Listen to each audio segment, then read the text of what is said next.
ಗುರುರ್ವಿಷ್ಣುಃ ಗುರುರ್ದೇವೋ ಮಹೇಶ್ವರಃ ಗುರುಸ್ಸಾಕ್ಷಾತ್ ಪರಂ ಬ್ರಹ್ಮ ತಸ್ಮೈ ಶ್ರೀ ಗುರವೇ ನಮಃ. ಓಂ. 9ನೇದು ಪುಸ್ತಕ ಯಾರೂ ಇಡ್ತಾ ಇಲ್ಲ. ಪುಸ್ತಕ ಎಲ್ಲ ಇಂಗ್ಲೀಷ್ ಇದೆ, ಇದು ಕನ್ನಡದಲ್ಲಿ ಇಲ್ಲವೇ ಇಲ್ಲ. Avidya and maya are not synonymous terms in Shankara Vedanta. ಶಂಕರರ ವೇದಾಂತದಲ್ಲಿ ಅವಿದ್ಯೆ ಮಾಯೆ ಎಂಬುದು ಎರಡು ಸಮಾನಾರ್ಥಕಗಳಲ್ಲ. ಅಂದರೆ ಅಧ್ಯಾಸ ಅವಿದ್ಯೆ, ಅವ್ಯಕ್ತ ಇದೆ ನೋಡಿ, ಪ್ರಪಂಚದ ಅವ್ಯಕ್ತವನ್ನು ಮಾಯಾ ಹೇಳ್ತಾರೆ ಶಂಕರರು, ಅಧ್ಯಾಸವನ್ನು ಅವಿದ್ಯೆ ಹೇಳ್ತಾರೆ. ಅಧ್ಯಾಸವೂ ಅನುಭವದಲ್ಲಿದೆ, ಅವ್ಯಕ್ತ ಅನುಭವದಲ್ಲಿದೆ, ಎಲ್ಲರಿಗೂ ಗೊತ್ತು ನೇರಾಗಿ. ಇನ್ನೊಂದು ವಿಷಯ, ವ್ಯಕ್ತ ಅವ್ಯಕ್ತ ಎರಡೂ ಅಧ್ಯಾಸವೇ. ಅಂದರೆ ಆತ್ಮ, ಅದ್ವಿತೀಯ ಆತ್ಮದಲ್ಲಿ ಅಧ್ಯಾಸ ದೃಷ್ಟಿಯಲ್ಲೇ ಜಗತ್ತು ತೋರುವುದು, ಜಗತ್ತಿನ ಅವ್ಯಕ್ತ ತೋರುವುದು. ಜಗತ್ತು, ಜಗತ್ತಿನ ಅವ್ಯಕ್ತ, ಈ ಎರಡು ಅಧ್ಯಾಸ ದೃಷ್ಟ್ಯ. ಅಂದರೆ ನೇರಾಗಿ ಆತ್ಮಸ್ವರೂಪಕ್ಕೆ ಜಗತ್ತು ಇಲ್ಲ, ಜಗತ್ತಿನ ಅವ್ಯಕ್ತವಿಲ್ಲ. ಈ ಎರಡೂ ಅವಿದ್ಯೆಯಿಂದ, ಅಧ್ಯಾಸದಿಂದ ತೋರ್ತವೆ ಅಷ್ಟೇ, ತಾವಾಗಿ ಬ್ರಹ್ಮಕ್ಕಿಲ್ಲ. ಇಷ್ಟು ಮಾತ್ರ ಶಂಕರರ ವಿಷಯ. ಆದರೆ ಇವರ ವ್ಯಾಖ್ಯಾನಕಾರರು ಹೇಳುವುದು, it is some post Shankara Vedantins who have treated avidya and maya to be identical. ಅವಿದ್ಯಾ ಮಾಯಾ ಒಂದೇ ಎಂದು ಸಮ್ ಏಕೆ, ಎಲ್ಲರೂ ಅದೇ. ಸ್ವಾಮೀಜಿ ಹೀಗೆ ಹೇಳ್ತಾರೆ. It is some post Shankara Veda. Some ಅಂದರೆ ಸ್ವಾಮೀಜಿ ಸುರೇಶ್ವರಾಚಾರ್ಯನು ಬಿಡಿಸಿ ಹೇಳ್ತಾರೆ. ರಾಮ, ಪ್ರತಿ ಮಾತುಗೆ ಅರ್ಥ ಹೇಳಬೇಕು. ಕೆಲವರು ಎಂದು ಏಕೆ ಹೇಳ್ತಾರಂದರೆ, ಸುರೇಶ್ವರರು ಹೇಳಲಿಲ್ಲ ಅಂದರೆ ಕೆಲವರನ್ನು ಬಿಟ್ಟು ಮಿಕ್ಕ ಜನರು ಎಂದು ಹೇಳಬೇಕು ಅಲ್ಲವೇ? ಇನ್ನು ಯಾರ್ಯಾರನ್ನು ಬಿಡಬೇಕು? ಒಬ್ಬರು, ಕೆಲವರು ಎಂದು ಏಕೆ ಹೇಳಿದ್ದಾರೆ? ಒಂದು, ಸುರೇಶ್ವರರು ಹೇಳಲಿಲ್ಲ, ಏಕೆಂದರೆ ಶಂಕರರಿಗೆ ಅನುಗುಣವಾಗಿ. ಮಿಕ್ಕದು ಯಾರು? ನಾವೆಲ್ಲರೂ. ಸಚ್ಚಿದಾನಂದ ಸ್ವಾಮಿ, ನಾವು ಶಂಕರ ನಂತರ ಶಂಕರಾತ್ ಅರ್ವಾಚೀನ, ಪೋಸ್ಟ್ ಶಂಕರೈಟ್ ಅಂದರೆ ಶಂಕರರಿಗೆ ಅರ್ವಾಚೀನರು. ನಾವೆಲ್ಲರೂ ಅರ್ವಾಚೀನರೇ ಅಲ್ಲವೇ? ಅಂದರೆ ನಮ್ಮನ್ನೆಲ್ಲರನ್ನು ಬಿಡಿಸಿಕೊಳ್ಳುವುದಕ್ಕೆ ಕೆಲವರು ಹೇಳಿದ್ದಾರೆ ಎಂದು ಹೇಳಬೇಕಾಗ್ತದೆ. 9ನೇ ಕರೆಕ್ಟ್. ತೆಲುಗಿನಲ್ಲಿ ಸ್ವಲ್ಪ ಅನುವಾದ ಮಾಡಿದ್ದಿದೆ, ಪೂರ್ತಿ ಆಗಲಿಲ್ಲ, ಸ್ವಲ್ಪ ಮಾಡಿದ್ದಿದೆ. ಸೊ ಶಂಕರ ವೇದಾಂತಂలో అవిద్య మరియు మాయలు పర్యాయ పదాలు కావు. Okay. It is maya to be identical. ಅವಿದ್ಯಾ ಆ್ಯಂಡ್ ಮಾಯಾ ಒಂದೇ ಎನ್ನುವುದು ಇನ್ನು ಮುಂದೆ ಬರುತ್ತದಂತೆ, ಆವಾಗ ವಿಸ್ತಾರವಾಗಿ ಹೇಳೋಣ. ಈಗ ಹೆಚ್ಚು ಹೇಳುವಕ್ಕೆ ಹೋಗಲ್ಲ ಅಲ್ಲವೇ? ಯಾವಾಗ ಬರುತ್ತದೆ ಮಾಯಾ ಅವಿದ್ಯಾ,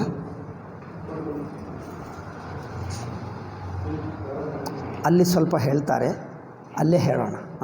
21ನೇಯದಲ್ಲಿ ಬರುತ್ತದೆ. ಈಗ ಸ್ವಲ್ಪ ಹೇಳಿಬಿಟ್ಟು ಮುಂದುವರಿಯೋಣ. ಇಲ್ಲಿ ಇನ್ನೊಂದು ವಿಷಯ, ಕೆಲವರು ಮಾಯಾ ಅಂದರೇನು ಹೇಳಿದ್ದೀವಲ್ಲ ನಾವು ಈಗಲೇ. ಏನದು? ಅಧ್ಯಾಸ ಅವಿದ್ಯಾ, ನಾಮರೂಪವು ತೋರುವುದು ಅಂದರೆ ಇಡೀ ಅವಸ್ಥಾ, ಜಾಗೃತ ಅವಸ್ಥಾ, ಸ್ವಪ್ನಾವಸ್ಥಾ, ಈ ಅವಸ್ಥೆಗಳು ತೋರುವುದು ಇದು ಪ್ರಪಂಚ. ಈ ಪ್ರಪಂಚವು ತೋರದೇ ಇರುವ ಸ್ಥಿತಿ ಅವ್ಯಕ್ತ.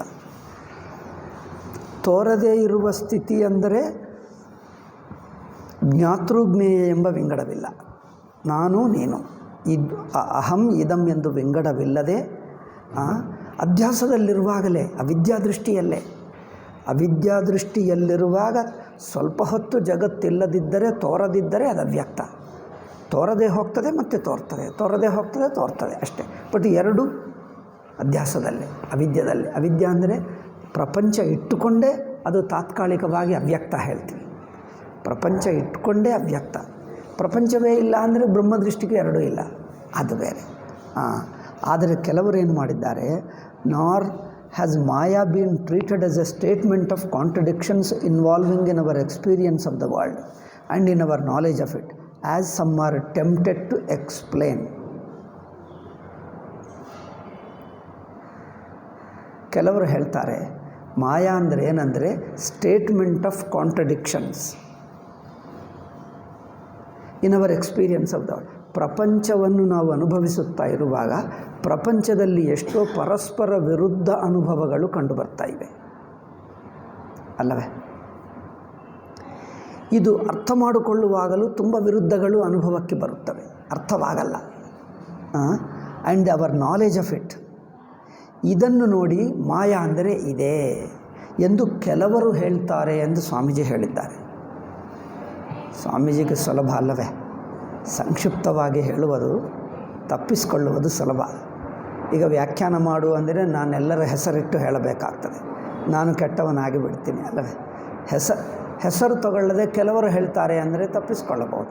ಯಾರು ಹೇಳಿದ್ದಾರೆ ಅಂದರೆ ನಾನು ಹೆಸರು ಹಾಕಬೇಕಾಗ್ತದೆ. ವ್ಯಾಖ್ಯಾನಕಾರರು ಅಂದರೆ ನಾನೀಗದ ವ್ಯಾಖ್ಯಾನ ನಾನೇ ಮಾಡೋದು. ಮೊದಲು ಯಾರು ಹೇಳಿದ್ದಾರೆ? ವಿವೇಕಾನಂದ. ಎರಡನೆಯದು ಯಾರು? ಸ್ವಾಮೀಜಿ ಗುರುಗಳೇ, ಕೃಷ್ಣಸ್ವಾಮಿ ಅಯ್ಯರೇ. ಸ್ವಾಮೀಜಿ ಹೆಸರಿಡದೆ ಕೃಷ್ಣಸ್ವಾಮಿ ಅಯ್ಯರನ್ನು ಹೇಳಿಬಿಟ್ರು. ಹೆಸರಿಟ್ಟಿಲ್ಲ, ಅವ್ರದ್ದು ಹೇಳಿಬಿಟ್ರು. ಕೆಲವರು ಹೇಳ್ತಾ ಇದ್ದಾರೆ ಇದು ಭಾಷ್ಯದಲ್ಲಿಲ್ಲ, ಸ್ವಾಮೀಜಿ ಅವರ ಹೆಸರಿಟ್ಟಿಲ್ಲ ಹೇಳಿ. ವಿವೇಕಾನಂದರ ಜ್ಞಾನಯೋಗ ಎಂದು ಪುಸ್ತಕ ಇದೆ ನೋಡಿ, ಅದರಲ್ಲಿ ಮಾಯಾ ಎಂದು ಒಂದು ಅಧ್ಯಾಯ ನೋಡಿ. ಅದರಲ್ಲಿ ಮಾಯಾ ಅಂದ ಏನೆಂದರೆ ಪ್ರಪಂಚದಲ್ಲಿ ಎಷ್ಟೋ ನಮಗೆ ಅರ್ಥವಾಗದೇ ಇರುವಂಥ ಪರಸ್ಪರ ವಿರುದ್ಧಗಳು ತುಂಬ ಇರುತ್ತವೆ. ಇದು ಏಕೆ ಅಂದರೆ ಎಲ್ಲ ಕಾಂಟ್ರಡಿಕ್ಷನ್ಸ್, ಕೆಲವು ಮಿಸ್ಟೀರಿಯಸ್ ಕಾಂಟ್ರಡಿಕ್ಷನ್ಸ್, ನಾವು ಅರ್ಥ ಆಗದೆ ಏಕೆ. ಉದಾಹರಣೆ ನನ್ನ ನೆನಪಿಲ್ಲ, ನಾನು ತುಂಬ ದಿವಸ ಆಯಿತು ಓದಿಬಿಟ್ಟು, ಮತ್ತೆ ಓದಲ್ಲ. ವಿವೇಕಾನಂದದ ಜ್ಞಾನಯೋಗ ಓದಲಿಲ್ಲ ನಾನು, ಬೇರೆ ಓದಿದೆ ಹೊರತು ಐ ಥಿಂಕ್ ಅಲ್ಲೇ ಇದೆ, ಓದಬೇಕಿತ್ತು. ಆಯಿತು, ಇವತ್ತು ಓದಿ ನಾಳೆ ಹೇಳ್ತೀನಿ. ಇವತ್ತು ಎಷ್ಟು ನೆನಪಿದೆಯೋ ಅಷ್ಟೇ ಹೇಳ್ತೀನಿ, ಮಿಕ್ಕದು ಓದಿ ನಾಳೆ ಹೇಳ್ತೀನಿ. ಅಲ್ಲಿದೆ, ಪುಸ್ತಕ ಇದೆ ವಿವೇಕಾನಂದ. ಸಣ್ಣ ಮಗು ಹುಟ್ಟುತ್ತಾನೆ. ಹುಟ್ಟಿ ಆ ಸಣ್ಣ ಮಗು ಹುಟ್ಟಿ ಕೆಲವೇ ದಿವಸಕ್ಕೋ ಕೆಲವು ತಿಂಗಳಕ್ಕೋ ಅಥವಾ 1-2 ವರ್ಷ 5 ವರ್ಷಕ್ಕೆ ಮಗು ಪ್ರಾಣ ಬಿಡ್ತಾನೆ. ಆವಾಗ ಜನರಿಗೇನು ಅನಿಸುತ್ತದೆ? ಮನುಷ್ಯ ಹುಟ್ಟಿ ಕೆಲವು ದಿವಸಕ್ಕೆ ಹೋಗ್ತಾನೆ ಪ್ರಾಣ, ಅಥವಾ ಕೆಲವು 1 ಗಂಟೆ 2 ಗಂಟೆಗೆ ಪ್ರಾಣ ಬಿಡ್ತಾನೆ. ಮನುಷ್ಯ ಹುಟ್ಟಿದ್ದೇ ಬದುಕುವುದಕ್ಕೆ. ಈಗ ಹುಟ್ಟಿ ಈಗಲೇ ಪ್ರಾಣ ಬಿಟ್ಟರೆ ಏನು ಈ ಪ್ರಪಂಚಕ್ಕೆ ಅರ್ಥ? మరి ಹುಟ್ಟಿದ್ದೇ ಏಕೆ? ಅವರು ಪ್ರಾಣ ಬಿಡಬೇಕಾದ್ರೆ ಹುಟ್ಟಿದ್ದೇ ಏಕೆ? ಇದು ಅರ್ಥವಾಗಲ್ಲ. ಇದೇ ಒಂದೇ ನೆನಪಿದೆ ನನಗೆ, ತುಂಬ ದಿವಸ ಆಯಿತು. ತುಂಬ ಅಂದರೆ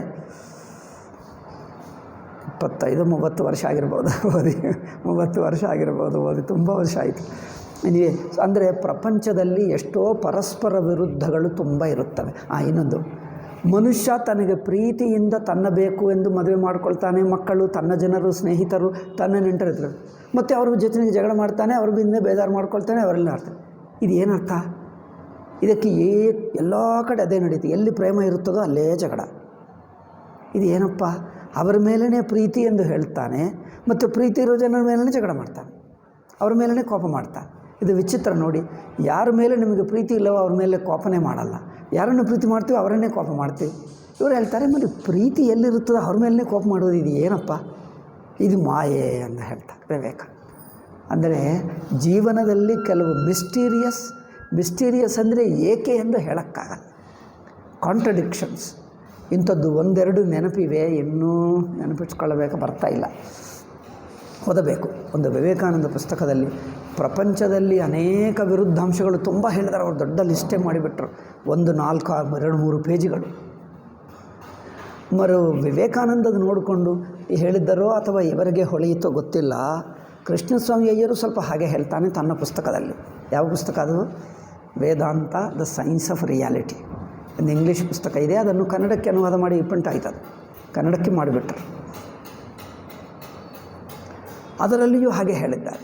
ಸ್ವಾಮೀಜಿ ಹೇಳ್ತಾರೆ, ಕೆಲವರು ಹೀಗೆ ಮಾಯೆ ಅಂದರೆ ಇದು ಎಂದು ಹೇಳಿದ್ದಾರೆ, ಅದಲ್ಲ. ಶಂಕರರು ಹಾಗೆ ಎಲ್ಲಿಯೂ ಹೇಳಲಿಲ್ಲ.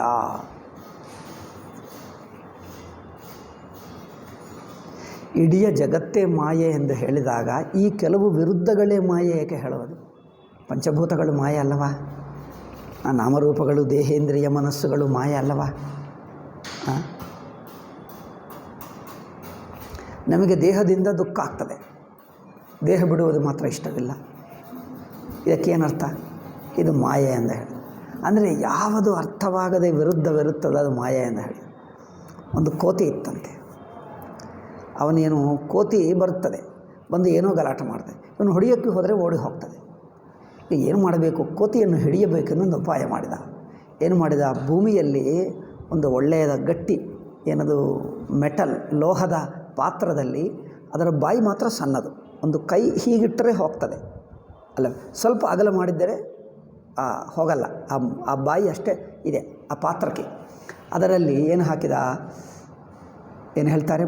ಅದೇನು ಹೇಳ್ತಾರೆ? ಗ್ರೌಂಡ್ ನಟ್, ಮಂಕಿ ನಟ್ಸ್ಗೆ ಏನು ಹೇಳ್ತಾರೆ? ಕಡಲೆ. ಆ ಕಡಲೆ ಬೀಜ ಹಾಕಿದ. ಹಾಕಿಬಿಟ್ಟು ಅಲ್ಲಿ ಹೊರಗೆ ಇಟ್ಟ. ಕೋತಿಗೆ 10 ಕಿಲೋಮೀಟ್ರ್ ದೂರದಿಂದ ವಾಸನೆ ಬರ್ತದೆ. ಅಲ್ಲಿಂದ ಓಡಿ ಬಂತು. ಅಮ್ಮ ಕೋತಿ ಅಂದರೆ ಅದು ತುಂಬ ಇಷ್ಟ ಅದಕ್ಕೆ. ಅದು ಕಂಡು ಬಂತು ಅಲ್ಲಿ. ನೀವು ಅಂದ್ಕೊಳ್ತೀರಿ ಅದು ಹೇಗೆ ಗೊತ್ತಾಗ್ತದೆ? ನಿಮ್ಮ ಮನೆಯಲ್ಲಿ ಏನಿದೆ ಅದಕ್ಕೂ ಗೊತ್ತಾಗ್ತದೆ. ಇಲ್ಲಿ ಹಣ್ಣುಗಳಿದ್ದರೆ ಅಲ್ಲಿ ವಾಸನೆ ಬರುತ್ತದೆ, ಅದಕ್ಕೆ ಗೊತ್ತಾಗ್ತದೆ. ಅದಕ್ಕೋಸ್ಕರನೇ ಅದು ಭಗವಂತ ಕೊಟ್ಟಿದ್ದಾನೆ. ಪ್ರಾಣಿಗಳಿಗೆ ತಮ್ಮ ಊಟ ಗೊತ್ತಾಗುವುದಕ್ಕೆ ವಾಸನೆ ಕೊಟ್ಟುಬಿಟ್ಟ ಭಗವಂತ. ಅದು ಅಲ್ಲಿಂದ ಬಂದು ಇಲ್ಲಿ ಚೆನ್ನಾಗಿದೆ, ನೋಡ್ತದೆ, ಏನು ಮಾಡಬೇಕು, ಇದು ಮಾಡ್ತದೆ ಅದು ಹೋಗಲ್ಲ. ಕೈ ಇಟ್ಟುಬಿಟ್ಟಿತು. ಕೈಗೆ ಬಂತು. ಕೈಗೆ ಬಂದಾಗ ಹೀಗೆ ಮುಷ್ಟಿ ಹಿಡಿಯುತ್ತದಲ್ಲ. ಈಗ ಕೈ ಹೊರಗೆ ಏನದು ಎಳೆಯುವಕ್ಕೆ ಪ್ರಯತ್ನ ಮಾಡಿದರೆ ಬರ್ತಾ ಇಲ್ಲ. ಹೀಗೆ ಆಗಿಬಿಟ್ಟಿದೆ. ಹೀಗಾದರೆ ಬರುತ್ತದೆ, ಹೀಗೆ ಮಾಡಿದರೆ ಬರಲ್ಲ. ಅದು ಬಾಯಿ ಸಣ್ಣದಿದೆ. ಈಗ ಅದು ಹೀಗೆ ಹಿಡಿಯುತ್ತದೆ, ಹೀಗೆ ಹಿಡ್ಕೊಳ್ತದೆ. ಈಗ ಅದು ಕೈ ಬರುತ್ತಾ ಇಲ್ಲ, ಅದು ಮಾತ್ರ ಬಿಡಲ್ಲ. ಅದು ಬೀಜಗಳು ಮಾತ್ರ ಬಿಡಲ್ಲ. ಕಡಲೆ ಸಿಕ್ಕಿದರೆ ಏಕೆ ಬಿಡುತ್ತದೆ? ಸ್ವಲ್ಪ ಹೊತ್ತಿಗೆ ಯಜಮಾನ ಬಂದ. ಈಗ ಸಿಕ್ಕಿದ್ದೀಯಾ, ಒಳ್ಳೆಯದಾಯಿತು. ಈಗ ಕೋಲು ಹಿಡ್ಕೊಂಡು ಅದು ಗೋ ಹೇಳ್ತದೆ, ಏನೇನೋ ಹೇಳ್ತದೆ. ಇದು ಮಾತ್ರ ಬಿಡಲ್ಲ.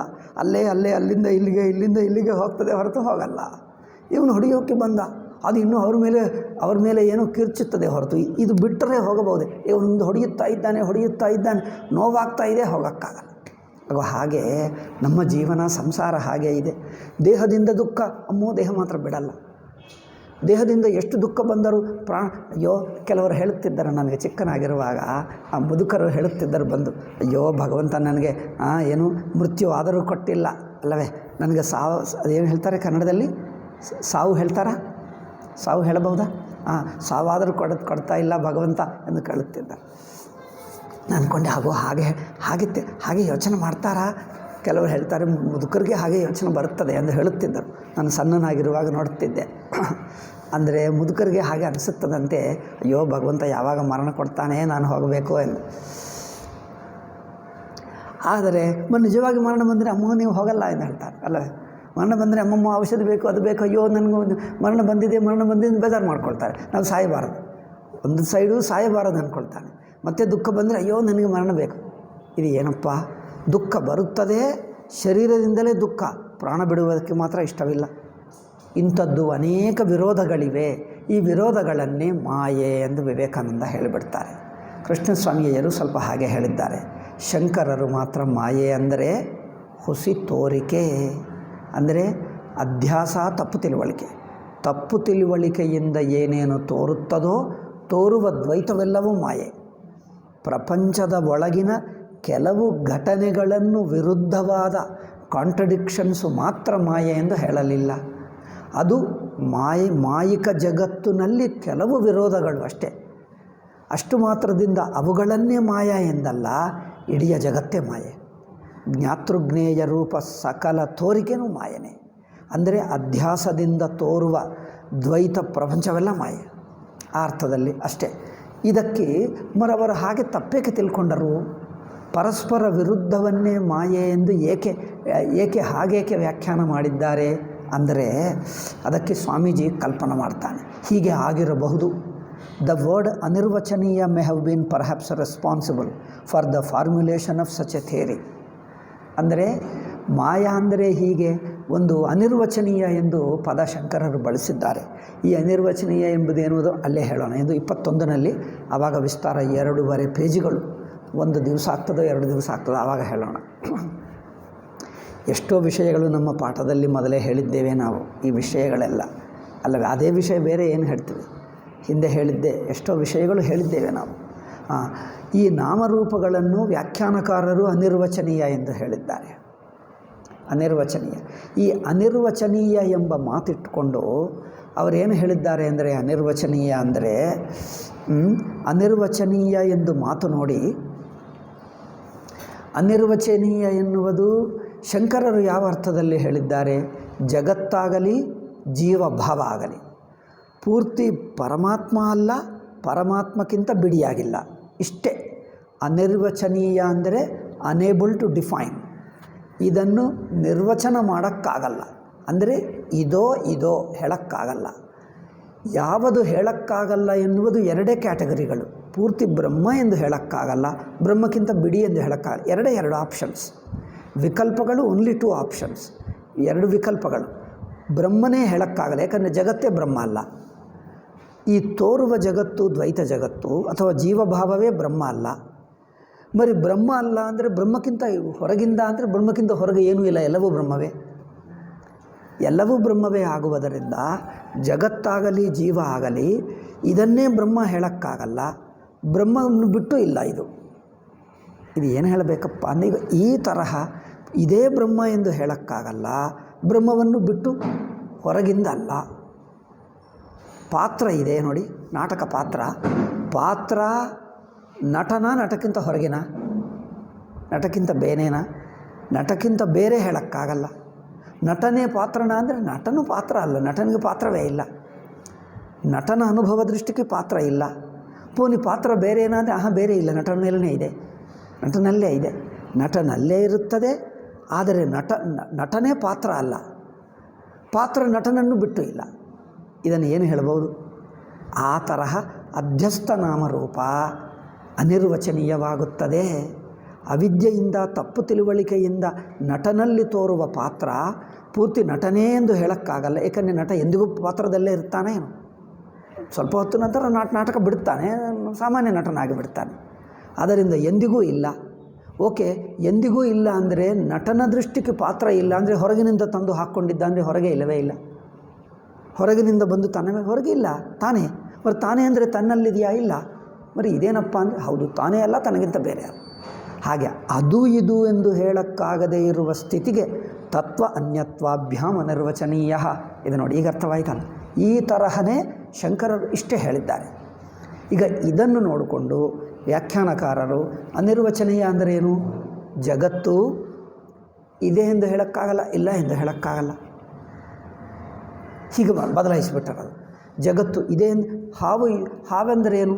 ಹಾವು ಇದೆ ಎಂದು ಹೇಳೋಕ್ಕಾಗಲ್ಲ, ಇಲ್ಲ ಎಂದು ಹೇಳೋಕ್ಕಾಗಲ್ಲ. ಅದಕ್ಕಪ್ಪ ಹಾವು ಇದ್ದೇ ಇದೆ ಅಲ್ಲವೇ? ಹಾವು ಇದೆ ಎಂದು ಹೇಳೋಕ್ಕಾಗಲ್ಲ, ಇಲ್ಲ ಎಂದು ಹೇಳೋಕ್ಕಾಗಲ್ಲ. ಹಾವು ಇನ್ನೇನು ವಿವೇಕ ಚೂಡಾಮಣಿಯಲ್ಲಿ ಶ್ಲೋಕ ಇದೆ ನೋಡಿ, ಸನ್ನಾಪ್ಯ ಭಯಾತ್ಮಿಕಾನೋ. ನೀವು ವಿವೇಕ ಚೂಡಾಮಣಿ ಕೇಳಿದ್ದೀರಾ? ಹೇಳೋರು ಇರುತ್ತಾರೆ. ನೀವು ಕಾರ್ಯಾಲಯ ಪ್ರವಚನ ಕೇಳ್ತೀರಾ? ಹೊರಗಿಂದ ಮೂಲವಿದ್ಯವಾದಿಗಳದ್ದು ಕೇಳ್ತೀರಾ? ಕೇಳಲ್ಲವ? ಅಯ್ಯ, ಒಳ್ಳೆಯದೇ, ಬುದ್ಧಿವಂತರೆ, ನನಗಿಂತ ಬುದ್ಧಿವಂತರೆ. ನಾನು ಎಲ್ಲ ಕೇಳಿ ಎಲ್ಲ ಬುದ್ಧಿ ಕಡಿಸ್ಕೊಂಡು ನಂತರ ಬಂದೆ. ಅಂದರೆ ವಿವೇಕ ಚೂಡಾಮಣಿಯಲ್ಲಿ ಒಂದು ಶ್ಲೋಕ ಇದೆ, ಸನ್ನಾಪ್ಯ ಭಯಾತ್ಮಿಕಾನೋ. ಅಂದರೆ ಅದು ಸತ್ತು ಎಂದು ಹೇಳೋಕ್ಕಾಗಲ್ಲ, ಅಸತ್ತು ಹೇಳೋಕ್ಕಾಗಲ್ಲ, ಎರಡೂ ಹೇಳೋಕ್ಕಾಗಲ್ಲ. ಇನ್ನೇನು ಭಿನ್ನಾಪ್ಯ ಭಯಾತ್ಮಿಕಾನೋ, ಸಾಂಗಾಪ್ಯ ಭಯಾತ್ಮಿಕಾನೋ. ಇದೇನಪ್ಪ? ಅಂಗ, ಪರಮಾತ್ಮಕ್ಕೆ ಅಂಗ ಹೇಳಲ್ಲ, ಅನಂಗ ಹೇಳಲ್ಲ, ಎರಡೂ ಅಲ್ಲ. ಇದೆ ಎಂದು ಹೇಳೋಕ್ಕಾಗಲ್ಲ, ಇಲ್ಲ ಎಂದು ಹೇಳೋಕ್ಕಾಗಲ್ಲ, ಇದೇ ಇಲ್ಲ ಎಂದು ಎರಡೂ ಹೇಳೋಕ್ಕಾಗಲ್ಲ. ಇದೇನಪ್ಪ? ಈ ಥರ ಹೇಳೋದು ಶುರು ಮಾಡಿಬಿಟ್ರು. ವಿವೇಕ ಚೂಡಾಮಣಿಯಲ್ಲಿ ಒಂದು ಶ್ಲೋಕ ಇದೆ. ಈ ಶ್ಲೋಕ ನೋಡಿಕೊಂಡೇ ಸ್ವಾಮಿ ಹೇಳಿದೆ, ಶಂಕರರದ್ದು ಅಲ್ಲವೇ ಅಲ್ಲ ಎಂದು. ಇದು ನೋಡಿ ಹೇಗೆ ಹೇಳ್ತದೆ. ಎಲ್ಲಿಯಾದರೂ ಅನಿರ್ವಚನೀಯ ಹೀಗಿದೆ ಎಂದು ಪ್ರಸ್ಥಾನತ್ರಯ ಭಾಷ್ಯದಲ್ಲಿ ಎಲ್ಲಿಯಾದರೂ ಹೀಗೆ ಹೇಳಿದ್ದಾರೆ. ಸಾಂಗಾಪ್ಯ ಭಯಾತ್ಮಿಕಾನೋ. ಸಾಂಗ ಅಲ್ಲ ಅಂದ್ರೇನು? ಬ್ರಹ್ಮಕ್ಕೆ ಅಂಗವೂ ಅಲ್ಲ, ಅಂಗಕ್ಕಿಂತ ಬೇರೆ ಅನಂಗ ಅಲ್ಲ, ಅಂಗ ಅನಂಗ ಎರಡೂ ಅಲ್ಲ. ಇದೇನಪ್ಪ? ಅವನು ಒಳ್ಳೆಯವನೂ ಅಲ್ಲ, ಕೆಟ್ಟವನೂ ಅಲ್ಲ, ಒಳ್ಳೆಯ ಕೆಟ್ಟವನು ಎರಡೂ ಅಲ್ಲ. ಇದೇನಪ್ಪ ಅಂದರೆ ಹೇಗಾದರೂ ಹೇಳೋಕ್ಕಾಗಲ್ಲ ಎಂದರ್ಥ. ಅವನು ಒಳ್ಳೆಯವನೂ ಅಲ್ಲ, ಕೆಟ್ಟನೂ ಅಲ್ಲ, ಎರಡೂ ಅಲ್ಲ, ಎರಡೂ ಅಲ್ಲದವನೂ ಅಲ್ಲ. ಇದೇನು ಹೇಳೋದಪ್ಪ? ಇದು ಬೌದ್ಧರ ಬುದ್ಧಿ ಹೀಗಿರುತ್ತದೆ. ಬೌದ್ಧರ ಚರ್ಚೆಗಳು ಹೀಗೇ ತರ್ಕ ಮಾಡ್ತಾರೆ. ಇದೆಲ್ಲ ಶುಷ್ಕ ತರ್ಕ. ಹಾಗೆ ಇಂಥದ್ದು ಏನೋ ಕಲ್ಪನೆಗಳು ಮಾಡಿದ್ದಾರೆ. ಈ ವ್ಯಾಖ್ಯಾನಕಾರರ ಅನಿರ್ವಚನೀಯವನ್ನು ನೋಡಿಕೊಂಡು ವಿವೇಕಾನಂದ ಇನ್ನೊಂದು ಹೆಜ್ಜೆ ಮುಂದಕ್ಕೆ ಹೋದ. ವಿವೇಕಾನಂದ ಬರೆದಿದ್ದು ವಿದೇಶಿಯರಿಗೋಸ್ಕರ. 4 ಯೋಗಗಳು ಬರೆದಿದ್ದಾರಲ್ಲ, ಕರ್ಮಯೋಗ, ಭಕ್ತಿಯೋಗ, ರಾಜಯೋಗ, ಜ್ಞಾನಯೋಗ. ನಿಮ್ಗೆ ಗೊತ್ತಿರ್ಬೋದು 4 ಯೋಗಗಳು. ಇವೆಲ್ಲ ಬರೆದಿದ್ದು ವಿದೇಶಿಯರಿಗೋಸ್ಕರ. ಅಮೆರಿಕಾದಲ್ಲಿರುವಾಗಲೇ ಬರೆದಿದ್ದರು. ಕೆಲವು ಅಲ್ಲೇ ಪ್ರಿಂಟ್ ಆಯಿತು. ಆ ಪಾರ್ಲಿಮೆಂಟ್ ಹೋದರಲ್ಲ ಅಲ್ಲೇ ಬರೆದಿದ್ದರು, ಕೆಲವು ಅಲ್ಲೇ ಪ್ರಿಂಟ್ ಆಯಿತು, ಕೆಲವು ಇಲ್ಲಿಗೆ ಬಂದು. ಐ ಥಿಂಕ್ ಎಲ್ಲವೂ ಆಯಿತಾ, ಒಂದು ಮಾತ್ರ ಇಲ್ಲ ಆಯ್ತು ಅನಿಸುತ್ತದೆ, ಮಿಕ್ಕದೆಲ್ಲ ಅಲ್ಲೇ ಆಯಿತು.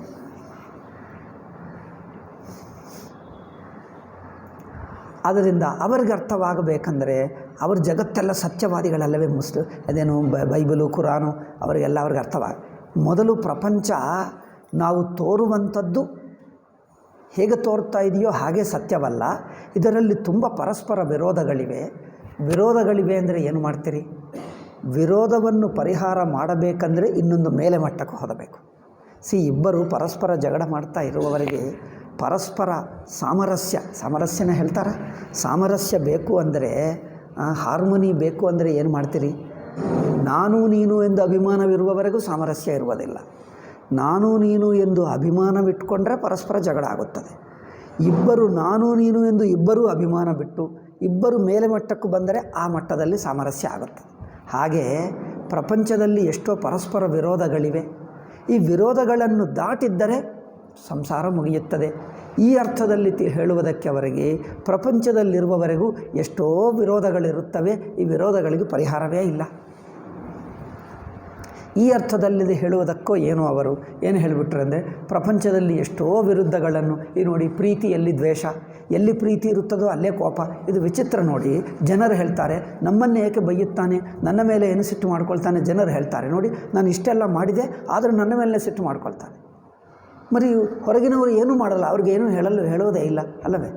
ಯಾರು ನಿಮಗೇನು ಉಪಕಾರ ಮಾಡದಿದ್ದರೆ ಅವ್ರ ಮೇಲೆ ಒಂದು ಗಾದೆ ಇದೆ ತೆಲುಗಿನಲ್ಲಿ. ಒಂದು ಭಿಕ್ಷುಕ ಮನೆಗೆ ಹೋಗಿ ಭಿಕ್ಷೆ ಮಾಡ್ಕೊಳ್ತಾನಲ್ಲ, ಅವರು ಎಲ್ಲರೇನು ಭಿಕ್ಷೆ ಕೊಡಲ್ಲ, ಕೆಲವರೇ ಕೊಡ್ತಾರೆ. ಒಳ್ಳೆಯ ಮಾತಾಜಿ ಇದ್ದರೆ ಒಂದು 4-6 ಮನೆಗಳು. ಅವನು ಆ ದಿವಸ ಏನಾಯಿತೋ ಏನೋ, ಆ 4 ಮನೆಯಲ್ಲಿ ಅವ್ರಿಗೆ ಭಿಕ್ಷೆ ಸಿಗಲಿಲ್ಲ. ಅವ್ರಿಗೆ ಕೋಪ ಬಂದಂತೆ. ಕೋಪ ಬಂತ ಅವನೇನು ಹೇಳ್ತಾನೆ, ಆ ಮಿಕ್ಕ ಅಮ್ಮಂದಿರು ಅವ್ರು ಕೊಡೋದೇ ಇಲ್ಲ ಭಿಕ್ಷಾ, ಅವ್ರನ್ನು ಬಿಡಿ, ಇವರು ಪ್ರತಿ ದಿವಸ ಕೊಡೋರು ಏಕೆ ಕೊಟ್ಟಿಲ್ಲ? ಅವ್ರ ಕೋಪ ನೋಡಿ.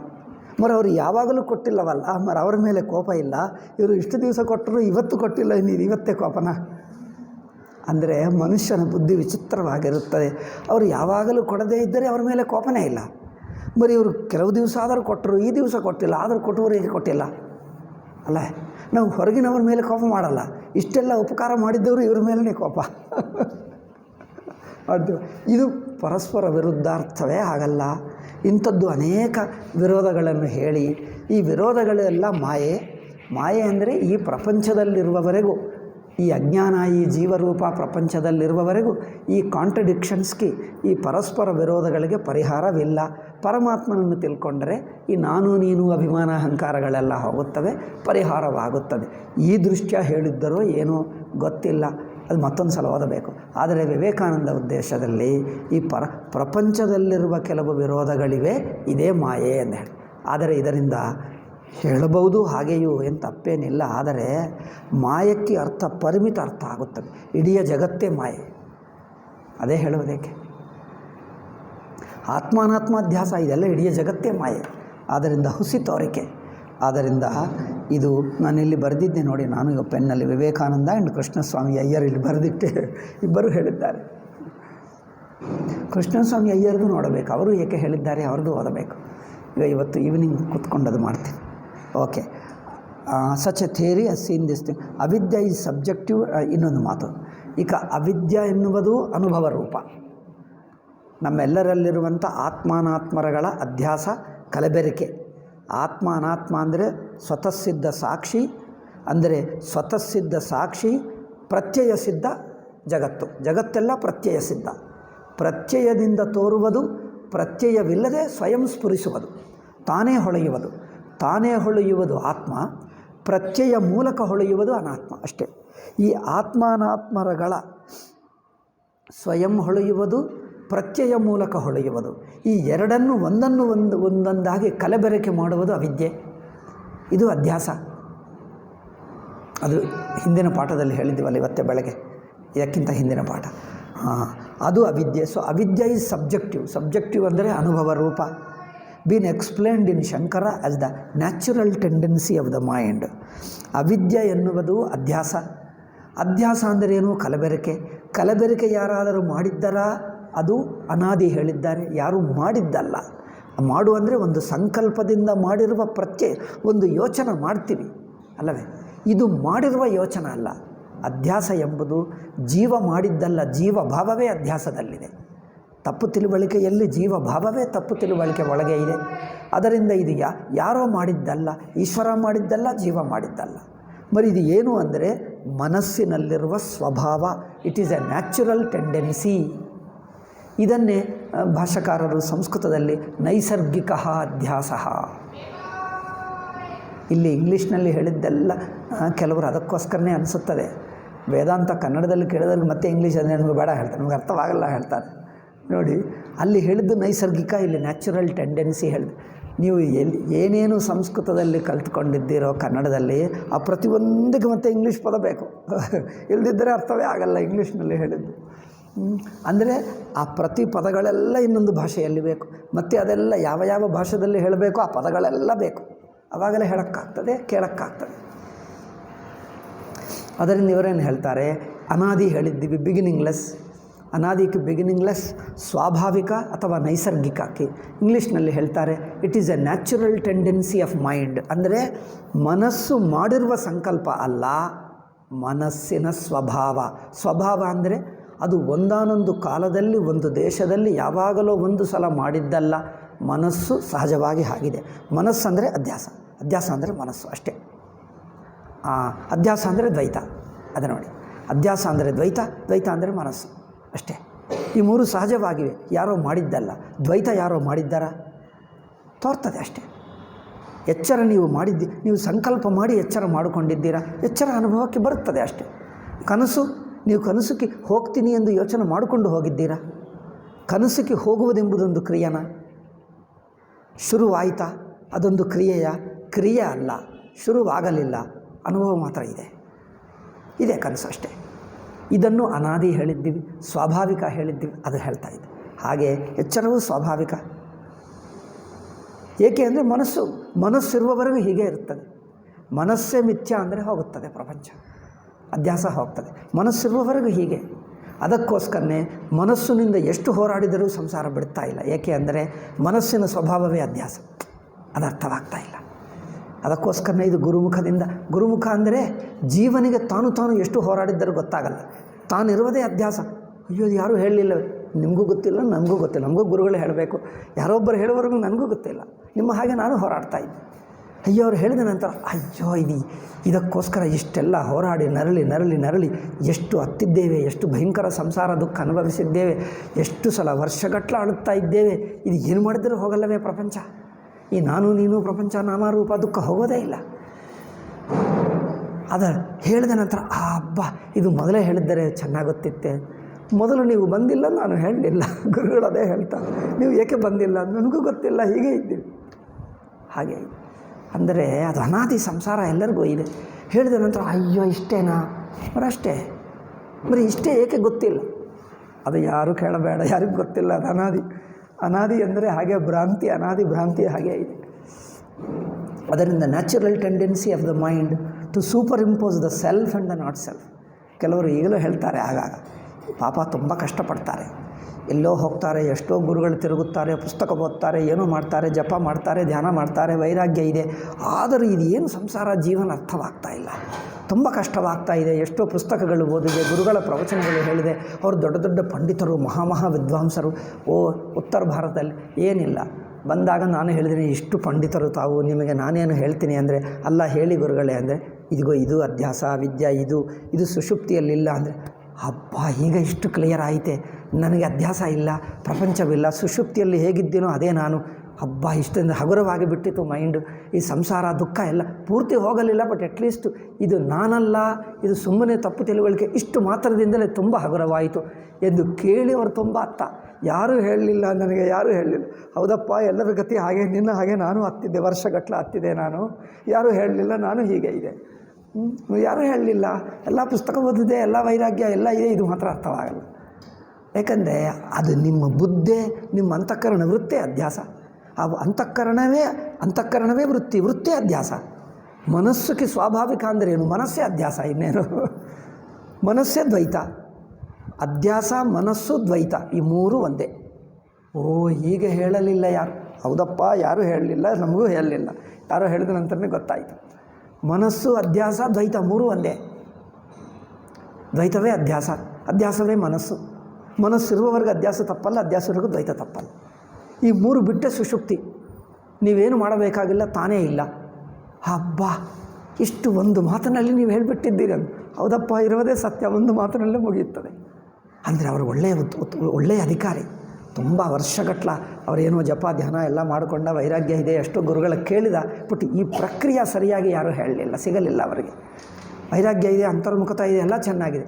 ಒಂದು ಸಲ ಅರ್ಧ ಗಂಟೆ ಕೂತ್ಕೊಂಡು ಕೇಳಿದಾಗಲೇ ಹಬ್ಬ ಹಗುರವಾಯಿತು. ಎಷ್ಟು ವರ್ಷದಿಂದ ಅಳುತ್ತಾ ಇದ್ದೆ, ಈಗ ತಕ್ಷಣವೇ ಬಿಟ್ಟಿತ್ತು ಸಂಸಾರ ಅನಿಸಿತು.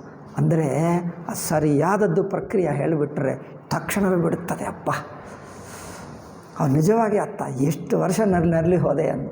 ಹೌದಪ್ಪ, ಮಲಗಿದ್ದವನು ಕನಸಿನಲ್ಲಿ ಏನೋ ಭಯಂಕರ ಸ್ವಪ್ನ ನೋಡುತ್ತಾ ಇರುವವನು ಅಳುತ್ತಾನೆ ನೋಡಿ, ಅವರಿಗೆ ಅಳುತ್ತಾ ಇದ್ದಾನೆ, ಎಬ್ಬಿಸಿಬಿಟ್ರೆ ಅಮ್ಮಯ್ಯ ಎಲ್ಲ ಹೋಗುತ್ತದೆ ಅಲ್ಲ, ದುಃಖವೇ ಹೋಯಿತು. ಏನು ಸುಮ್ಮನೆ ನೀವೇನು ತಪ್ಪು ಕನಸು, ಏನೋ ಕನಸಿನಲ್ಲಿ ಕಟ್ಟ ಕನಸು ನೋಡ್ತಾ ಇದ್ವಿ, ಎದ್ದು ಬಿಟ್ಟರೆ ಮುಗೀತು ಅಷ್ಟೇ. ಆದ್ದರಿಂದ ಈ ಮನಸ್ಸನ್ನು ಏನು ಮಾಡಬೇಕು? ಮನೋನಿಗ್ರಹ ಹೇಗೆ? ತುಂಬ ಗುರುಗಳೇ, ನನಗೆಲ್ಲ ಅರ್ಥವಾಯಿತು ವೇದಾಂತ ಕರ್ಮಯೋಗ. ನಮ್ಮ ಗುರುಗಳೊಬ್ಬರಿದ್ದಾರೆ, ಹೇಳ್ತಾರೆ, ಕೆಲವರು ಬಂದು ಹೇಳ್ತಾರೆ, ಗೊತ್ತಾ, ನೀವು ತಪ್ಪು ತಿಳ್ಕೊಳ್ಬೇಡಿ, ನೀವೇ ಹೇಳಿದ್ದೀರೋ ಏನೋ ಗೊತ್ತಿಲ್ಲ, ಯಾರೋ ಕೆಲವರು ಹೇಳ್ತಾರೆ. ಎಲ್ಲ ಗುರುಗಳ ಹತ್ತಿರ ಯಾರೋ ಕೇಳಿದರಂತೆ, ನಾವು ಕರ್ಮಯೋಗ ಕೇಳಿದೆ, ಉಪನಿಷತ್ತು ಕೇಳಿದೆ, ಭಾಷ್ಯನೇ ಕೇಳಿದೆ, ನಮ್ಗೆ ಅರ್ಥವಾಗ್ತಾ ಇಲ್ಲ, ಎಲ್ಲ ಗೊತ್ತಾಯಿತು, ಆದರೆ ಮನಸ್ಸು ಮಾತ್ರ ಕಂಟ್ರೋಲ್ಗೆ ಬರ್ತಾ ಇಲ್ಲ, ಅದು ಮಾತ್ರ ಹೇಳಿ ಅಂತ. ನೋಡಿ, ಎಲ್ಲ ಕೇಳಿದೆ, ಎಲ್ಲ ವೇದಾಂತ ಅರ್ಥವಾಯಿತು, ನಾನು ಬ್ರಹ್ಮ ಎಲ್ಲ ಅರ್ಥವಾಯಿತು, ಮನಸ್ಸು ಏನು ಹೇಳಬೇಕು? ಅವ್ರಿಗೆ ಅರ್ಥವಾಗಿದ್ದು ಏನು? ನಿಮ್ಮ ಮನಸ್ಸೇ ಅಧ್ಯಾಸಪ್ಪ. ಮನಸ್ಸು ಕಂಟ್ರೋಲ್ ಎಂಬುದೇನಿಲ್ಲ. ಮನಸ್ಸು ನೀನೆಲ್ಲ ತಿಳ್ಕೋದಿದ್ದೆ. ಹೌದು, ಇದು ಯಾರೂ ಹೇಳಲಿಲ್ಲ, ನಾನು ಇಷ್ಟೆಲ್ಲ. ಹೌದಪ್ಪ, ನೀ ಪ್ರಸ್ಥಾನ ಹತ್ರ ಈ ಭಾಷೆ ಎಲ್ಲ ವೇಸ್ಟ್ ಆಯಿತು. ಇದು ಅರ್ಥವಾಗದಿದ್ದರೆ ಏನು? ಮನಸ್ಸೇ ಅಧ್ಯಾಸ. ಮನಸ್ಸಿನಲ್ಲಿ ಇನ್ನೇನೂ ಇಲ್ಲ. ಮನಸ್ಸೇ ಅಧ್ಯಾಸ. ಏಕೆ? ಮನಸ್ಸೇ ವೃತ್ತಿ ಕಲಬೆರಕ. ಅಂದರೆ ಮನಸ್ಸೇ ವೃತ್ತಿ ಚೈತನ್ಯವನ್ನು ಕಲಬೆರಕನೂ ವೃತ್ತಿ. ಅದೇ ವೃತ್ತಿ. ಚೈತನ್ಯ ವೃತ್ತಿರಹಿತ, ಕಲಬೆರಕನೇ ಇಲ್ಲ, ಸಾಕ್ಷಿ ಸ್ವಯಂ ಸಿದ್ಧ. ಅದು ನೋಡಿ, ಓ ಹೌದು, ಇದು ಯಾರೂ ಹೇಳಲಿಲ್ಲ. ಎಲ್ಲರೂ ಮೊದಲನೇ ಹೆಸರು ಹೇಳಿದಾಗ ಹಾಗೆ ಹೇಳ್ತಾರೆ.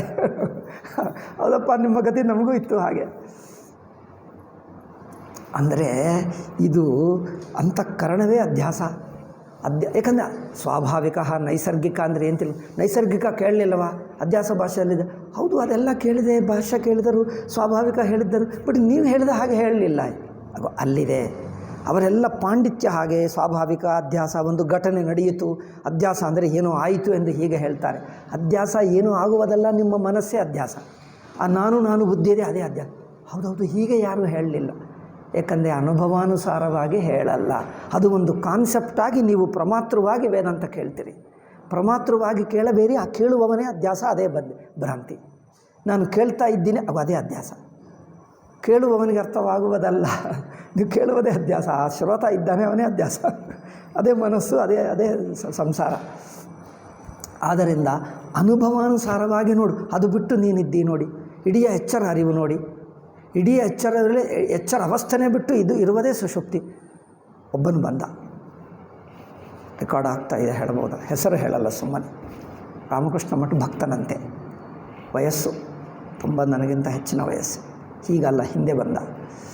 ನನಗೆ ರಾಮಕೃಷ್ಣ ಮಠನಲ್ಲಿ ದೊಡ್ಡ ದೊಡ್ಡ ಸನ್ಯಾಸಿಗಳು ಗೊತ್ತು, ಅವರ ಜೊತೆಗೇ ನಾನು ವಾಸ ಮಾಡುತ್ತಿದ್ದೆ. ಅವನು ಬಿಳಿ ಬಟ್ಟದಲ್ಲಿದ್ದಾನೆ, ಬಟ್ ಒಂದು ಸಾಧು ಹಾಗೆಯೇ ಇದ್ದಾನೆ.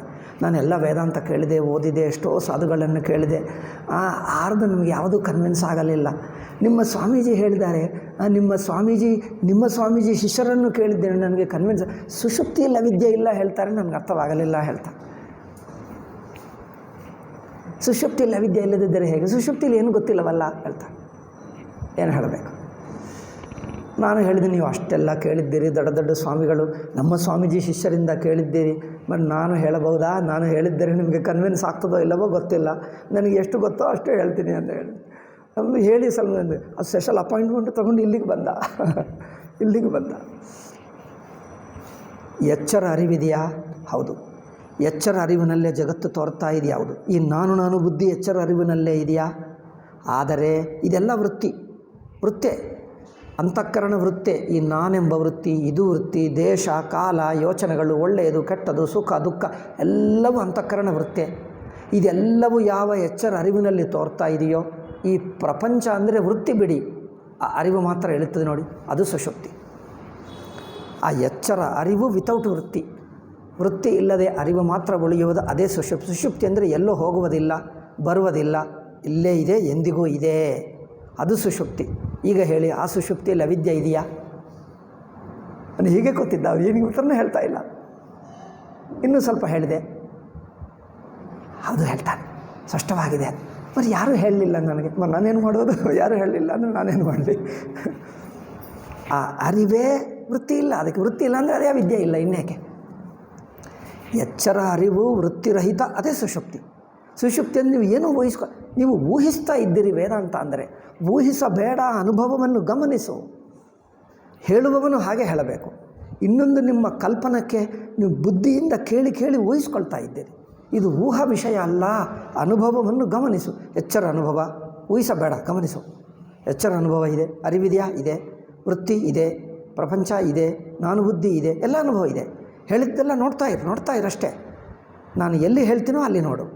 ನಾಮ ರೂಪ ಎಲ್ಲ ವೃತ್ತೆ, ಎಲ್ಲವೂ ಎಚ್ಚರ ಅರಿವು, ವ್ಯಾಪಕವಾದ ಎಲ್ಲ ಅರಿವು ಎಚ್ಚರ ಅರಿವಿನಲ್ಲೇ ಎಲ್ಲವೂ ತೋರ್ತಾ ಇದೆ. ಈ ವೃತ್ತಿ ಎಲ್ಲ ಇಲ್ಲ, ಅರಿವು ಮಾತ್ರ. ಮತ್ತು ಊಹಿಸಬೇಡ, ಅದೇ ಸುಷುಪ್ತಿ. ಈಗ ಅರ್ಥವಾಯಿತು. ಅಷ್ಟೇ, ಒಂದು ಮಾತಿನಲ್ಲಿ ಅರ್ಥ ಮಾಡತಕ್ಕದ್ದು ಬಿಟ್ಟು ಏಕಪ್ಪ ಇಲ್ಲದೆ ಸಲ್ಲದೆ ಕಲ್ಪನೆಗಳು.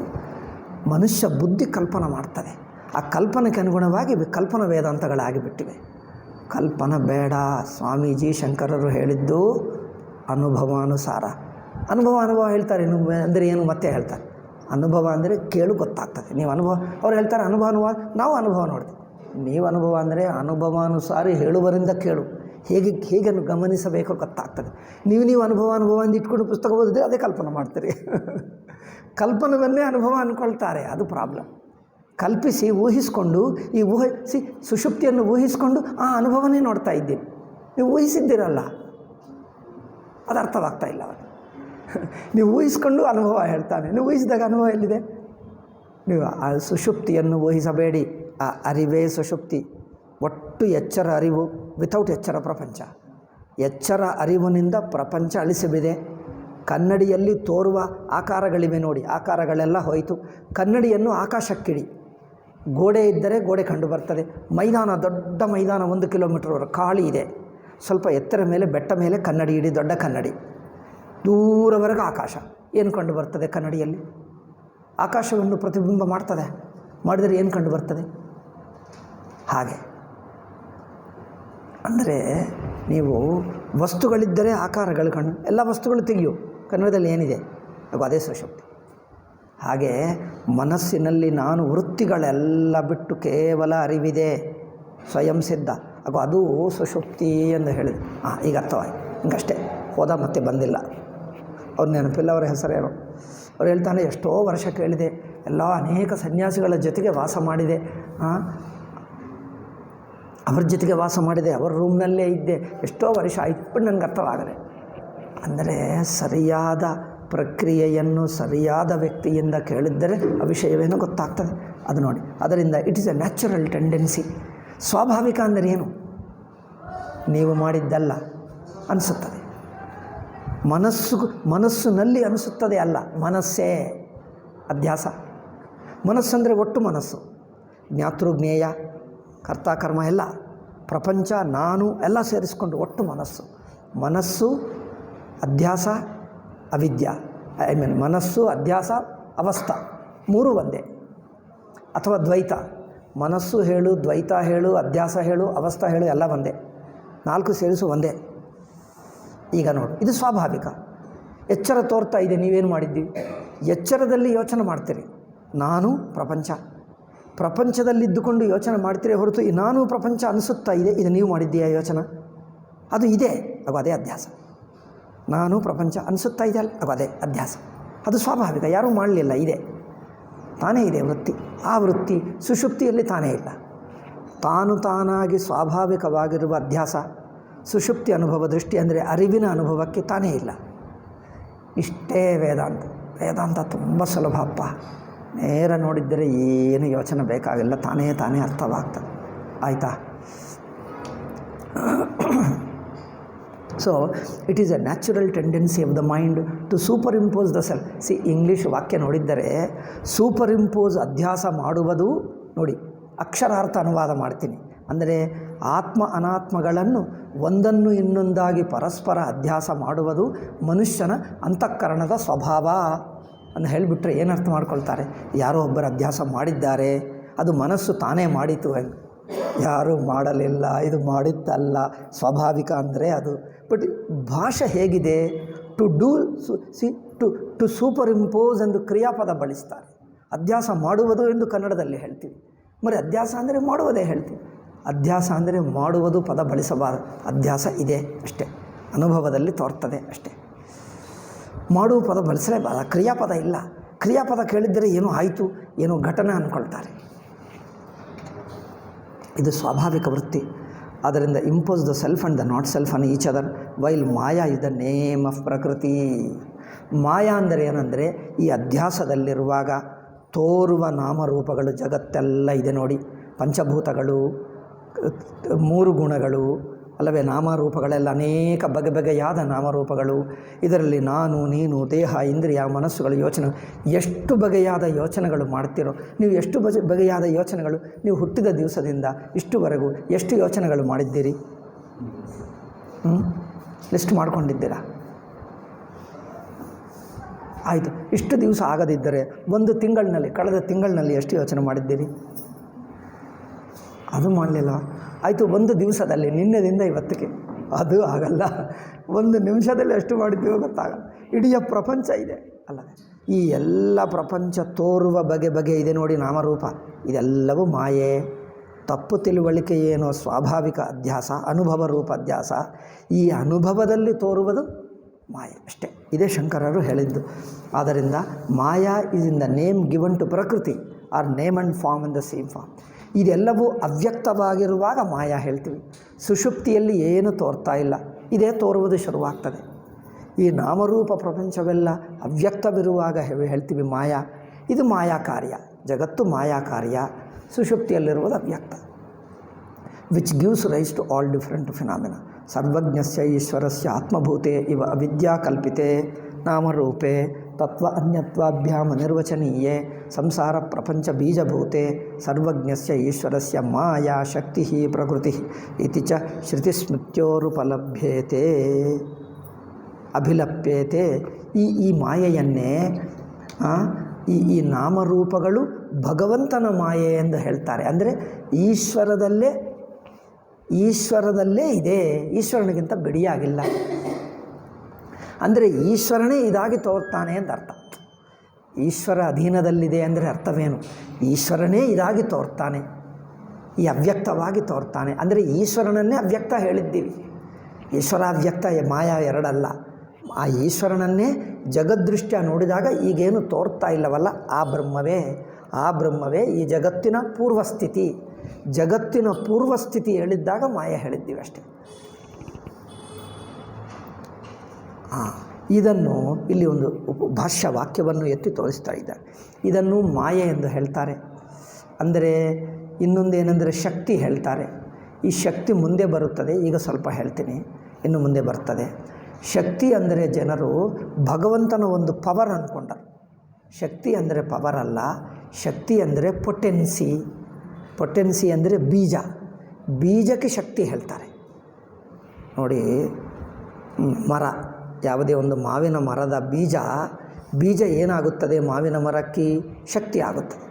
ಶಕ್ತಿ ಅಂದರೆ ಮುಂದೆ ಬರಲಿರುವ, ಹೀಗೆ ನಿಹಿತವಾಗಿ ಗುಪ್ತವಾಗಿದೆ, ಮುಂದೆ ಹುಟ್ಟಲಿರುವ ಸ್ಥಿತಿಗೆ ಪೊಟೆನ್ಸಿ ಹೇಳ್ತೀವಿ. ಪೊಟೆನ್ಸಿ ಅಂದರೆ hidden form which is yet to arise. ಮುಂದೆ ಬರಲಿರುವಂಥ ಇದು ಈಗ ಅಡಗಿದೆ, ಕಂಡು ಬರ್ತಾ ಇಲ್ಲ, ಮುಂದೆ ಅದೆಲ್ಲ ಬಿಚ್ಚಿಕೊಂಡು ತೋರ್ತದೆ. ಆ ಸ್ಥಿತಿಗೆ, ಅವ್ಯಕ್ತ ಸ್ಥಿತಿಗೆ ಪೊಟೆನ್ಸಿ. ಆ ಪೊಟೆನ್ಸಿಗೆ ಶಕ್ತಿ ಅಂದರೆ ಅವ್ಯಕ್ತ ಎಂದರ್ಥ ಅಷ್ಟೇ. ಶಕ್ತಿ ಅಂದರೆ ಒಂದರ್ಥ ಪವರ್, ಶಕ್ತಿ ಅಂದರೆ ಅವ್ಯಕ್ತ. ಶಕ್ತಿ ಅಂದರೆ ಅವ್ಯಕ್ತ ಎಂಬ ಅರ್ಥದಲ್ಲೇ ಶಂಕರರು ಬಳಸಿದ್ದಾರೆ ಹೊರತು ಶಕ್ತಿ ಅಂದರೆ ಪವರ್ ಎಂದು ಅರ್ಥದಲ್ಲಿ ಅಲ್ಲ. ಪರಮಾತ್ಮನ ಪವರ್ ಅಲ್ಲ, ಪರಮಾತ್ಮನೇ ಜಗತ್ತೆಲ್ಲ ಮುಳುಗಿ ಹೋಗಿರುವ ಸ್ಥಿತಿ, ಅವನೇ ಜಗತ್ತಾಗಿ ತೋರ್ತಾನೆ. ಜಗತ್ತಕ್ಕಿಂತ ಹಿಂದಿನ ಸ್ಥಿತಿ ಎಂದು ಅರ್ಥ ಅಷ್ಟೆ. ಶಕ್ತಿ ಅಂದರೆ ಪ್ರಕೃತಿ ಅಂದರೆ ಅದೇ. ಪ್ರಕೃತಿ ಅಂದರೆ ಬೀಜ ಅಷ್ಟೇ. ನಾವು ಲೌಕಿಕವಾಗಿ ಹೇಗೆ ಅರ್ಥ ಮಾಡಬೇಕು? ಪ್ರಕೃತಿ ವಿಕೃತಿ ಹೇಳ್ತಾರೆ ಗೊತ್ತಾ? ಪ್ರಕೃತಿ ಅಂದ್ರೇನು? ಪ್ರಕೃತಿಯಲ್ಲಿ ತಾನು ಸಿಕ್ಕಿರುವ ಸ್ಥಿತಿ. ತರಕಾರಿಗಳು, ಅಕ್ಕಿ ಎಲ್ಲ ಸಿಗ್ತದೆ. ಭತ್ತ, ಪ್ರಕೃತಿಯಲ್ಲಿ ಭತ್ತ ಸಿಗ್ತದೆ. ನಾವು ಭತ್ತ ತಿಂತೀವ, ಅನ್ನ ಮಾಡಿ ತಿಂತೀವಿ. ಭತ್ತ ಅಕ್ಕಿ ಆಗಬೇಕು, ಅಕ್ಕಿ ಅನ್ನ ಆಗಬೇಕು, ಅನ್ನ. ಅದಕ್ಕೆ ಅನ್ನನೂ ತಿನ್ನಲ್ಲ, ನೇರಾಗಿ ಅನ್ನ ತಿಂತಾರೆ, ಯಾರೋ ಕೆಲವರೇ ತಿಂತಾರೆ. ಅದಕ್ಕೆ ಏನೋ ಸೇರಿಸಬೇಕು, ತುಂಬ ಸೇರಿಸಬೇಕು. ತುಂಬ ಸೇರಿಸುವುದನ್ನು ಏನು ಮಾಡ್ತಾರೆ? ಈ ಪ್ರಾಸೆಸಿಂಗು ಸಂಸ್ಕಾರ ಹೇಳ್ತಾರೆ. ಅದಕ್ಕೆ ತುಂಬ ಸಂಸ್ಕಾರ ಮಾಡಬೇಕು ಅಲ್ಲವೇ? ಸಂಸ್ಕಾರ ರಹಿತಕ್ಕೆ ಪ್ರಕೃತಿ. ಸಂಸ್ಕಾರ ಮಾಡಿದ್ದರೆ ಈಗ ಅನ್ನ, ಅದಕ್ಕೆ ಉಪ್ಪು ಸೇರಿಸ್ತಾರೆ, ತುಪ್ಪ ಸೇರಿಸ್ತಾರೆ, ಇನ್ನೇನೋ ಖಾರ, ಏನೋ ಪಲ್ಯ, ಏನೇನೋ ಸೇರಿಸ್ತಾರೆ ಅಲ್ಲವೇ? ಇದೆಲ್ಲ ಸೇರಿಸುವಕ್ಕೆ ಪ್ರಕೃತಿಯಲ್ಲಿ ಅಂದರೆ ಸಹಜವಾಗಿ ಸಿಕ್ಕಿದ್ದು ಪ್ರಕೃತಿ ವೈದ್ಯ ಹೇಳ್ತಾರೆ ನೋಡಿ, ನೇಚರ್ ಕ್ಯೂರ್. ಪ್ರಕೃತಿಯಲ್ಲಿ ಸಿಕ್ಕಿದ್ದು ಭತ್ತ. ಬಟ್ ಪ್ರಕೃತಿ ಕಾಲದೆಲ್ಲ ತುಂಬ ಪ್ರಾಸೆಸ್ ಮಾಡ್ತೀವಿ, ಸಂಸ್ಕಾರ ಮಾಡಿ ಬಳಸ್ತೀವಿ. ಹಾಗೆ ಈ ಪ್ರಪಂಚ ತೋರುವುದೆಲ್ಲ ಸಂಸ್ಕಾರ. ಈ ತೋರುವ ಪ್ರಪಂಚ, ವ್ಯಕ್ತ ಪ್ರಪಂಚ, ಸಂಸ್ಕಾರ ಪ್ರಪಂಚ, ಇದೆಲ್ಲ ಹುಟ್ಟುವಕ್ಕೆ ಮುಂಚೆ ಇತ್ತು ನೋಡಿ, ಅದು ಪ್ರಕೃತಿ. ಅಂದರೆ ತಾನು ಸಹಜ ಸ್ಥಿತಿ. ಇದೆಲ್ಲ ಏನೋ ಬದಲಾಯಿಸಿ ಇಷ್ಟೆಲ್ಲ ಆಗಿದ್ದರೆ ತೋರುವಕ್ಕೆ ರೆಡಿ ಆಗ್ತದೆ. ನೇರಾಗಿ ಕಾಡು ನೋಡು ಹೇಗಿರುತ್ತದೆ. ಕಾಡನ್ನು ಅದೆಲ್ಲ ಮಾಡಿ ಭೂಮಿ ಲೆವೆಲ್ ಮಾಡಿ ನೋಡಿ, ಫ್ಲೋರ್ ಮಾಡಿ, ಗೋಡೆಗಳು ಮಾಡಿ ಎಲ್ಲ ಮಾಡಿದರೆ ಕೂತಿರೋಕ್ಕಾಗ್ತದೆ, ಮಲ್ಗೋಕ್ಕಾಗ್ತದೆ. ನೇರಾಗಿ ಕಾಡಿನಲ್ಲಿ ನೋಡು, ಎಷ್ಟೆಲ್ಲ ಬೆಟ್ಟ, ಕಲ್ಲು, ಏನೋ ಇರುವೆಗಳು ಹೋಗ್ತವೆ, ಅಲ್ಲಿ ಕೂತಿರೋಕ್ಕೆ ಆಗಲ್ಲ. ಮಲ್ಗೋದೇಕೆ? ನೀವು ಕಾಡಿನಲ್ಲಿ ಹೋಗಿ ಕೂತಿರೋಕ್ಕಾಗ್ತದೆ? ಇಲ್ಲೊಂದು ಬೆಟ್ಟ ಇರುತ್ತದೆ, ಇಲ್ಲೊಂದು ಕಲ್ಲಿರುತ್ತದೆ, ಇಲ್ಲೊಂದು ಮಣ್ಣಿರುತ್ತದೆ, ಇಲ್ಲೊಂದು ಇನ್ನೇನೋ ಇರುತ್ತದೆ. ನೀವು ಸ್ವಲ್ಪ ಹೊತ್ತಿಗೆ ಏನೋ ಒಂದು ಇಳಿಲ ಅದೇನು ಬರ್ತದೆ, ಅದು ಮೇಲಿಂದ ಹೋಗ್ತದೆ. ನೀವು ಅಲ್ಲಿ ಕೂತಿರೋಕ್ಕೆ ಆಗಲ್ಲ. ಪ್ರಕೃತಿಯನ್ನು ಯಾವುದಕ್ಕೆ ಬಳಸೋಕ್ಕಾಗಲ್ಲ.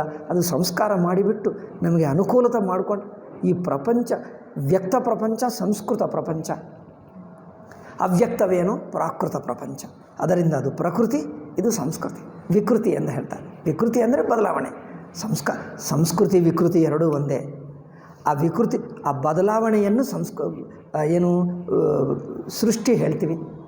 ಬದಲಾವಣೆಯನ್ನು ಸೃಷ್ಟಿ, ಅದು ಇಷ್ಟವಿರುವ ಸೃಷ್ಟಿ ಆದರೆ ಸಂಸ್ಕೃತಿ ಹೇಳ್ತೀವಿ. ಇಷ್ಟವಿಲ್ಲದಾದರೆ ವಿಕೃತಿ ಹೇಳ್ತೀವಿ ಅಲ್ಲವೇ? ವಿಕೃತಿ, ಸಂಸ್ಕೃತಿ, ಪ್ರಕೃತಿಯ ಬದಲಾವಣೆ ಪರಿಣಾಮ. ಪ್ರಕೃತಿ ಅಂದರೆ ಸಹಜ ಸಿದ್ಧ, ಅದು ಬದಲಾಯಿಸಿದ್ದರೆ ಅದನ್ನು ಸಂಸ್ಕೃತಿ ಹೇಳಬಹುದು, ವಿಕೃತಿ ಹೇಳಬಹುದು. ಅದು ಒಳ್ಳೆಯದಾದರೆ ಸಂಸ್ಕೃತಿ ಹೇಳ್ತೀವಿ, ಕೆಟ್ಟದಾದರೆ ವಿಕೃತಿ ಹೇಳ್ತೀವಿ. ವಿಕೃತಿ, ಸಂಸ್ಕೃತಿ. ಇದು ಸಹಜ ಸ್ಥಿತಿಗೆ ಪ್ರಕೃತಿ. ಅವ್ಯಕ್ತವನ್ನು ಪ್ರಕೃತಿ. ಏಕೆ ಅಂದರೆ ಇದು ಸಹಜವಾಗಿದೆ, ಏನೂ ಆಗಲಿಲ್ಲ, ಬದಲಾವಣೆ ಏನೂ ಆಗಲಿಲ್ಲ.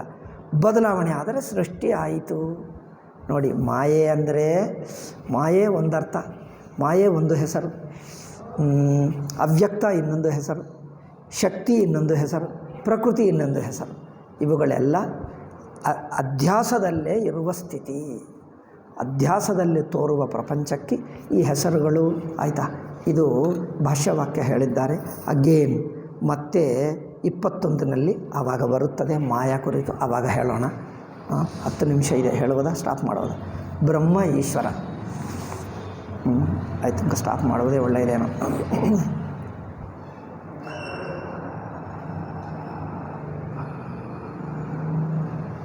ನನಗೆ ಬಂದೇ ಇಲ್ಲ ಇನ್ನು.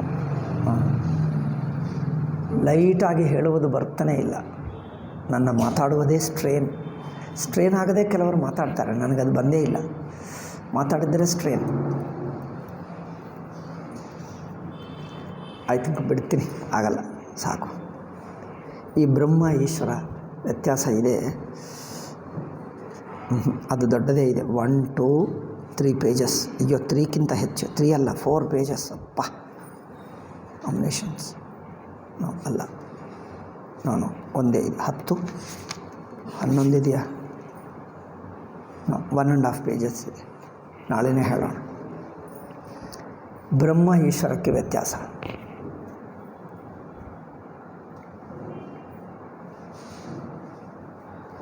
ಒಂದು ವಾಕ್ಯ ಹೇಳ್ತೀನಿ ನೋಡಿ. Brahman is the cause of the birth. ಬೇಡಪ್ಪ, ಸಾಕು. ಓಂ ಶಾಂತಿ ಶಾಂತಿ ಶಾಂತಿ. ಹರಿ ಓಂ ಶ್ರೀ ಗುರುಭ್ಯೋ ನಮಃ. ಹರಿ ಓಂ ತತ್ಸತ್.